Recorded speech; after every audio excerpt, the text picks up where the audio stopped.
Award তো অবশ্যই ঠিকঠাক অ্যাওয়ার্ড হলে আমার উৎসাহ জাগায়, তাই জন্য টেলিসিনে অ্যাওয়ার্ডে এসেছি। তো একটা অ্যাওয়ার্ডের পেছনে কোনো কলাকুশলীদের পুরস্কৃত করার পেছনে যদি সত্যি খুব অনেস্ট ইন্টেনশন থাকে এবং খুব মাচ ডিজার্ভিং, আমি আগে অনেকবার বলেছি আমি নিজেও এমন কোনো অ্যাওয়ার্ড শোতে আমি অ্যাভয়েড করে গেছি যেখানে আমি নিজেও বুঝতে পারছি যে আমায় যে অ্যাওয়ার্ডটা দেওয়া হচ্ছে সেটাতে আমি ডিজার্ভ করি না। তো এইগুলো ঠিক ওই অ্যাকচুয়ালি অ্যাওয়ার্ড দেওয়ার জন্য, সম্মানিত করার জন্য অ্যাওয়ার্ড নয়, just to please the sponsors. তো এরকম প্রচুর অ্যাওয়ার্ড শো হয়ে গেছে, তাই জন্য অ্যাওয়ার্ড শোয়ের ক্রেডিবিলিটি হারিয়ে যাচ্ছে। বা টেলিসিনে অ্যাওয়ার্ড এত বছর ধরে করছে এবং যেসব মানুষদেরকে কলাকুশলীদের অ্যাওয়ার্ড দেওয়া হচ্ছে এতটাই ডিজার্ভিং, তাই জন্যই হার্ডলি কিছু অ্যাওয়ার্ড শোয়ের ওপর আমরা ভরসা রাখি। টেলিসিনে অ্যাওয়ার্ড তাদের মধ্যে একটা।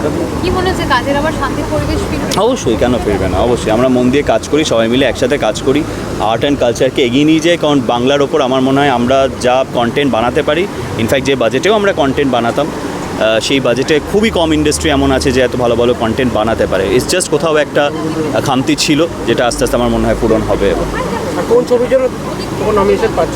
নারী চরিত্র বেজায় জটিলের জন্য নমিনেটেড, এবং সেটা আমার অবভিয়াসলি আমার যেহেতু নিজের production, second production, very close to my heart. তো let's hope for the best. দেখা যায়। দিদি কোথায়?